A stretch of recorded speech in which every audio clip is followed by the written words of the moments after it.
자, 2025년 11월 8일 토요일입니다. 오늘 날씨는 흐리고 좀 흐립니다. 그렇지만 나쁘지는 않은 그런 날씨인 것 같습니다. 자, 이번 주는 좀 좋지 않았죠. 수요일이 굉장히 안 좋았고 수요일, 목요일, 금요일 조금 힘들었던 그런 한 주였던 것 같습니다. 지난주에 제가 영상을 찍지를 못했기 때문에 조금의 갭 차이가 있어서 저도 좀 어리둥절하긴 한데, 일단 4천이 깨졌어요, 코스피가. 그리고 코스닥도 금요일장에 많이 빠진 게 보이죠.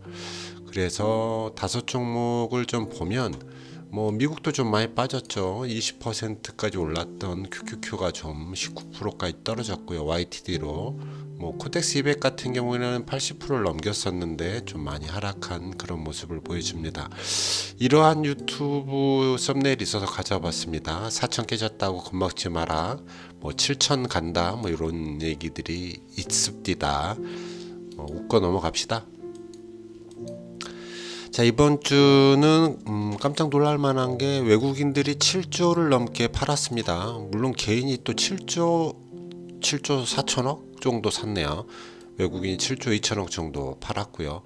굉장히 조금 이따 다뤄보겠지만 이런 일이 있었다. 아무래도 이렇게 되는 것 중에는 이제 환율과 미국의 셧다운이 있는데, 미국 셧다운 36일째 돌입, 이게 최장기간 기록을 할 때가 11월 5일, 그래 이게 수요일 날이죠. 수요일 날부터 좀 좋지 않다. 셧다운이 되면서 유동성이 좀 막히는 게 아닌가, 이런 얘기도 있고, 아무래도 정부가 돌아가지 않다 보니 여러 가지 좀 안 좋은 이야기들이 자꾸 터지는 것 같습니다. 하지만 썸네일을 적어놨지만 조만간 이번 주, 다음 주 정도에 셧다운을 끝내겠다, 이런 얘기가 좀 있는 걸로 나오는 걸로 봐서, 그걸로 인한 기대감에 미국장이 금요일 저녁에 좀 올라갔죠. AI 패닉이라는 건 정부가 좀 도와주지 않겠나, 이런 헛소리라고들 합디다. 이런 이야기를 좀 꺼냈다고 하는데, AI는 계속해서 이런 얘기가 나오겠죠. 버블이다, 패닉이다, 이런 얘기가 나올 거라고 생각합니다. 하지만 아직까지는 조금 더 버텨보는 게 좋겠습니다. 자, 11월 7일 금요일 우리 장은 그래도 조금 빠졌습니다. 거의 2%, 3%까지인가? 쭉 내려갔다가 다시 올라와서 이 정도에서 마무리했다, 선방했다, 이렇게 보이죠. 보이는, 거기에 보시는 대로 금요일장에는 조금은 정체했어요. 외국인들이 한 5천억 가까이 팔고 개인이 한 6천억 7천억 정도 샀죠. 이번 주는 거의 개인만 사고 외국인은 거의 팔았다, 이렇게 보시면 됩니다. 보시면 아까 봤던 거지만 개인만 많이 샀다. 코스닥 같은 경우는 금융투자가 좀 많이 이번 주에 샀습니다. 단기적으로 상승할 수 있는 그런 게 좀 있다라고 볼 수 있죠.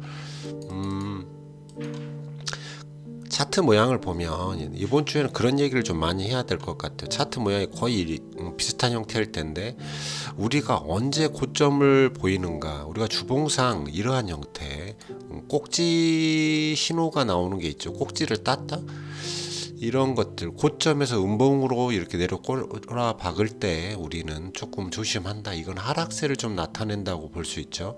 지금 코스닥, 코스피 모두 약간 이제는 좀 하락하겠습니다라고 보여주는 것 같습니다. 그러한 차트 모양이라는 거 알고 넘어갑시다. 조금 조심해야 되겠죠. 당분간 좀 조정 장세가 있을 수 있겠습니다. 삼성전자는 10만 11만 3,400원을 찍고 이제 하락으로 돌아갔죠. 지금 이제 전고점, 우리 22년도인가요? 그때 고점 96,000원 정도 선을 찍고 올라서려고 하는 그런 모습입니다. 도지 형태를 보여서 일봉상 여기서 상승해주면 딱 좋은 그림인데, 조금 더 횡보하거나 그 아래 선까지, 수평선까지 좀 내려왔다가 올라갈 수도 있겠다, 이렇게 볼 수 있겠죠. 외국인들은 쭉 팔다가 금요일에 조금 샀습니다. 그래도 비중이 52.35로 꽤 버티고 있죠. 52에서 50.62에서 50.35 처음으로 떨쳤지만 조금 더 떨어뜨릴 가능성이 있다 이렇게 보입니다. PBR 밴드상 1.8 근처를 찍고 지금 1.7일 조금씩 떨어지고 있기 때문에 한 1.5배 버티나 이런 것들을 좀 지켜보고 대응하시는 게 좋겠다. 지금은 우리는 이제 또다시 뭔가를 해야 된다면 이 박스에서 기와각을 해보는 거 나쁘지 않다 저는 생각합니다. 저라면 이 박스에서 기와각을 한번 해볼 생각입니다. 아시아 증시 보겠습니다. 아시아 증시는 중국이 위안화 환율이 꽤 계속해서 높아집니다. 뭐 1년, 5년 최고점을 향해 달려가고 있죠. 뭐 원화당 200원이 넘어가는 1위안이 지금 200원이 넘어가는 이런 형태이기 때문에 중국 굉장히 잘 나가는 것 같다. 차트를 봐도 상해는 결코 쉽게 무너지고 싶지 않은 그런 모양입니다. 그래서 상승의 힘이 아직도 남아 보인다 이렇게 보이죠. 조정받는 기세가 아니에요. 항생 같은 경우에는 조금은 옆으로 횡보할 건가 이런 생각을 가지게 하는 차트 모양입니다. 특별한 이슈 없이 20선 위기 때문에 상승세가 끝난 것도 아니어서 중국은 굉장히 좋아 보인다. 니케이는 솔직히 꼭지를 딴 거죠. 꼭지 신호가 나온 것 같습니다. 거대한 음봉이 떨어지고 다만 좀 올라차긴 했는데 거대한 음봉이 떨어져 있기 때문에 뭐 얘도 뭐 코스피, S&P 이런 것처럼 조금씩은 하락할 수 있다 이렇게 보는 게 당연한 얘기라고 생각을 합니다. 자, 미국 주식은 금요일장 이제 그 셧다운 기대감, 셧다운 조기 종료에 대한 기대감, 조기 종료는 아니죠. 이제 종료될 거라는 기대감에 후반 상승을 좀 이끌어냈습니다. 캔들 차트 모양은 그래도 좀 하락할 건가 이렇게 보이죠. S&P 그 다음에 나스닥은 조금 상황이 달라. 나스닥 횡보할 건가? S&P는 좀 하락하려나? 뭐 다우는 아직 버티려나 이런 생각. 다우나 나스닥은 아무래도 조금 횡보하거나 좀 버틸 수 있다 이렇게 보는 거고요. S&P 좀 하락하려나 이러한 캔들 모양을 좀 보여주고 있잖아요. 그래서 전반적으로 조정 장세가 조금은 더 다음 주도 나타날 수 있겠다 이렇게 봅니다. 비트코인 좀 아침에 일찍 캡처를 해놓은 사진이죠. 뭐 우리가 버틸 수 있는 라인을 다 깨고 내려간 상태이기 때문에 하락세 맞습니다. 여기서 50선을 찍고 올라설 건가 이렇게 봐줘야 되는 게 비트코인이죠. 비트코인, 이더리움 같은 경우에는 20선은 통과를 했고 50선을 찍고 올라설려나 이렇게 보는 거고, 리플 같은 경우에는 50선마저 돌파를 했기 때문에 볼린저 밴드 하단 찍으러 분명히 간다 이렇게 볼 수 있겠습니다. 금 현물은 조정을 좀 받고 있어요. 조금 많이 올라갔으니 조금 쉬었다 갈 수 있겠죠. 지금 금 현물 같은 경우는 위에서 꼭지를 딴 형태죠. 똑같은 모양입니다. 음봉이 가장 높은 고점을 형성하면서 주봉상 이러한 현대를 보이면 조금은 하락세를 보이고, 이 하락세에서 횡보하는 구간을 금 같은 경우는 가질 수 있겠다. 앞으로 금은 조금은 횡보장이 되리라고 봅니다.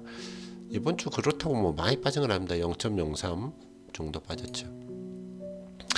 에이스 금연물 똑같습니다. 금연물 역시 올라갔고, 이번 주 그 주봉상 우리나라는 조금 올랐지만 여기서부터 이제 박스를 만들지 않겠나. 뭐 늘 그런 식이었었잖아요. 금은 상승했다가 내려와서 조정받으면서 박스를 좀 형성하고 그 다음에 다시 한번 상승하든지 하락하든지 하는 모습을 보셨기 때문에 지금은 지켜보는 게 좋겠습니다. 섣불리 들어갈 필요는 없다. 자, 환율은 조금 그렇죠. 이걸 어떻게 해야 되던가요? 아니래. 자, 환율 같은 경우에는 지금 쭉 하락했다가 쭉 상승을 합니다. 이 추세는 분명히 상승 추세잖아요. 이거는 멈출 수 없는 상승 추세라서 이 라인이 한 1480, 1490원 정도 되는 라인인 걸로 제가 알고 있는데 고점이었죠. 여기까지는 분명히 가려고 할 것이다. 1490원 근처까지는 무조건 갈 수밖에 없는 파동의 형태인 것 같습니다. 그래서 우리 장은 안 좋을 수밖에 없다. 이번 주에 1.88%, 올해 지금 5.52% 상승한 효과, 이번 주 환율 효과 때문에도 외국인들이 떠날 수밖에 없다. 11월이고 12월이고 이러기 때문에 부크로징도 해야 되고 환율도 높고 미국도 안 좋고 외국인들은 정리 정리를 한국 많이 먹었잖아요. 그러니까 조금 정리를 하겠죠. 그 기간에 괜히 지금처럼 개인들이 다 따라붙어서 사는 게 저는 물론 제가 틀릴 수 있습니다만 썩 내키지 않는 그런 매매법이다 이렇게 생각이 됩니다. 달러 인덱스는 횡보하고 있다고 보는 게 맞겠죠. 뭐 좀 높습니다. 제가 보는 기준에서 늘 96, 요 정도 선이 안정적이라고 보이는데 거의 99.43이라면 조금은 높은 편이다. 이게 떨어지길 바라야겠죠. 떨어지길 바라야 되겠습니다. 자, WTI는 이 정도 선에 계속 머물고 있습니다. 60선에서 조금 머무르고 있다. 60 정도라면 안정적이다. 이렇게 보는 거죠. 자꾸 떨어지니까 우리가 또 에너지주를 좀 매수를 해볼까 하는 생각이 들죠. 60 아래라면 에너지주를 조금씩 분할 매수 해가는 것도 좋은 전략입니다. 10년 국채는 조금 변동이 좀 있었습니다. 올랐다가 좀 떨어지긴 했는데 이제는 다들 금리 인하 뭐 그닥 중요하게 생각하지 않나 이런 생각이 들 정도입니다. 크게 변동성이 보이지 않습니다. 그래서 이게 언제까지 금리를 뭐 미국이 한 3.5 정도를 예상하고 하는데 거기 간다고 해서 이게 4.0대로 떨어지려나 이런 의구심이 들기도 하네요. 경기가 꽤 나빠져야 되는 건가? 지금으로서는 국채는 이 정도 수준일 것 같습니다. 2년물 역시도 비슷하겠죠. 3.5 근처가 되지 않겠나 싶습니다. 공포 탐욕 지수가 20일까지 내려왔습니다. 사람들이 조금 쫄고 있네요. 쫄았습니다. 갑자기 떨어질 수 있다. 뭐 수목금 이렇게 3일 정도에 이렇게 떨어지는 거겠죠. 한 20 정도에 온다면 TQQQ를 분할 매수해 볼 수 있다 이렇게 제가 말씀드렸죠. 20일 뭐 29지 지킨다면 20 됐으면 분할 매수로 TQQQ를 좀 사보는 것도 하나의 전략일 수 있다 이렇게 생각을 합니다. 단기적으로요. 자, 빅스 지수는 19.08로 조금 소폭 상승한 모습이고 V코스피는 자 우리 장은 변동성이 굉장히 커졌습니다. 이거 어디로 튈지 모르는 변동성을 가지고 있기 때문에 조심하셔야 됩니다. 가급적 매수는 하지 않는 게 좋겠다 이렇게 보이죠. 그래도 뭐 사야 될 수밖에 없는 것들은 삽시다. 조금 이따 알려드리겠지만 배당주 같은 경우는 뭐 나쁘지 않다고 생각해요. 자, 구리 같은 경우 정체되어 있고요. 그리고 이건 뭐냐? 이게 배당에 관한 얘기입니다. 미래에셋에서 보여주는 배당 플래너라는 건데 이번 주에 우리가 관심 있게 봐야 될 종목이 BNK 금융지주랑 두산마켓.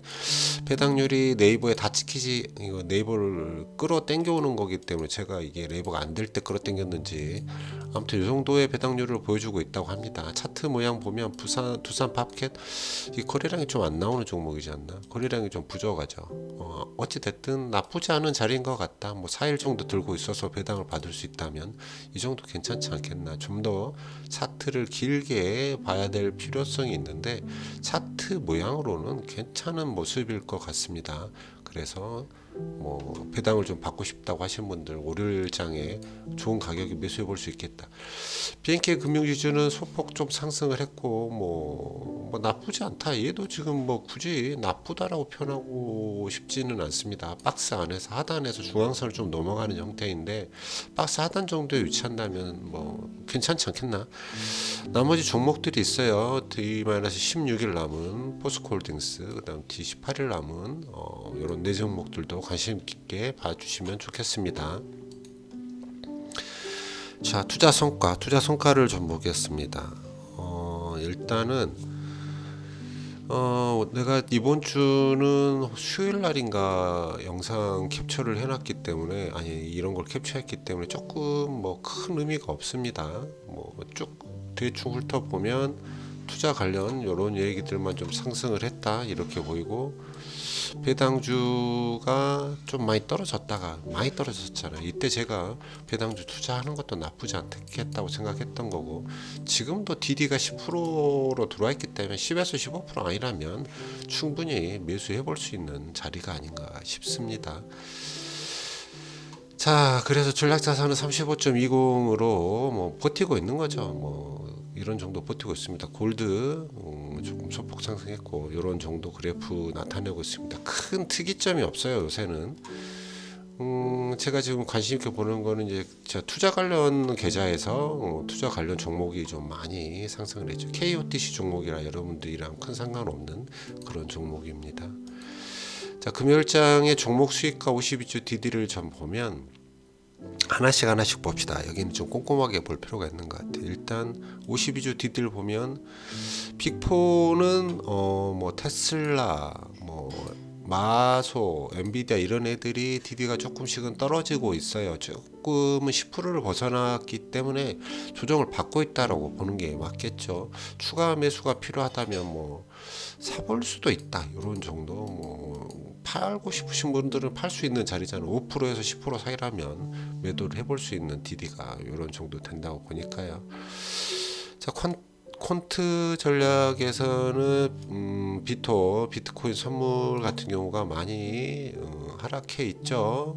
23% 마이너스인 구간인데 뭐 이런 종목 매수해 볼 수 있고 다른 건 뭐 손댈 게 별로 없네요. 심플파리는 SCHD를 매수해 볼 수 있는 곳에 도달했습니다. 뭐 탐욕 종목은 뭐 굳이 잘 모르셔도 될 것 같고, 국내 증시는 뭐 대충 그럴까요? 파리가 계속 또 떨어지고 있고, 포트폴리오 전략은 이미 8월 말에 다 마무리를 지어버렸기 때문에 북클로징을 저 같은 경우는 해버린 거죠. 허정우이가 조금씩 우리가 이제 손을 대볼 수 있는 자리에 오고 있지 않나 이렇게 보이네요. 그죠?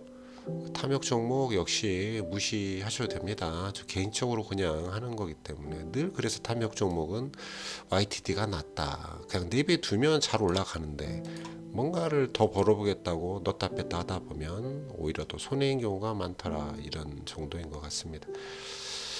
그래서 어디 봅시다. 환율이 미국 환율이 너무 올라가고 일본 환율은 이제 겨우 작년보다는 좀 더 올라간 형태를 보여주고 있네요. 이거 고쳤던가요? 제가 지금 하고 있는 미국 탐욕 종목 굉장히 많습니다. 그냥 막 한 주? 두 주? 뭐 많아봐야 한 100만 원도 안 되는 종목들을 사는 거기 때문에 너무 신경 안 쓰셔도 되겠고, 또 하나 너무 심심해서 이번 호주를 가는 길에 제 지인에게 바이비트라는 걸 알게 됐어요. 뭐 비트코인 코인 선물을 하는 그런 어플이던데 뭐 10배, 100배 이렇게 할 수 있다고 하던데 재미삼아 한번 해보고 있습니다. 뭐 별로 좋은 것 같진 않은데 이런 것도 있더라. 이렇게 하면서 영상 마무리합니다.